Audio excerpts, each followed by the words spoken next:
غلاف میں اگر قرآن مجید ہو تو ہمارے ہاں جو غلاف ہیں عام طور پہ دو چیزوں کو غلاف کہا جاتا ہے۔ ایک تو وہ ہوتا ہے کہ جو قرآن مجید باقاعدہ کسی غلاف میں ڈال کر اوپر سے اس کی ڈوری چلا کر، یعنی وہ غلاف جداگانہ ہوتا ہے، قرآن مجید کی جلد مبارکہ وہ جداگانہ ہے۔ تو اگر اس طرح کے غلاف میں قرآن لپٹا ہوا ہے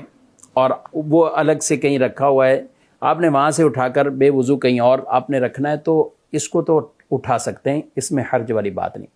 بعض غلاف ہوتے ہیں کہ جو قرآن مجید کی جلد پر ہی کپڑے کا چڑھا ہوتا ہے اور وہ جلد کے ساتھ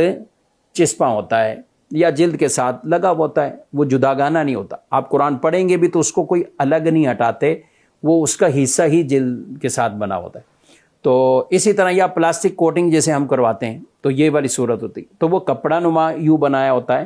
تو اس طرح کا غلاف ہے تو اسے آپ بے وضو نہیں ہاتھ لگا سکتے، یعنی قرآن پاک کو آپ بے وضو آپ نہیں اٹھا سکتے،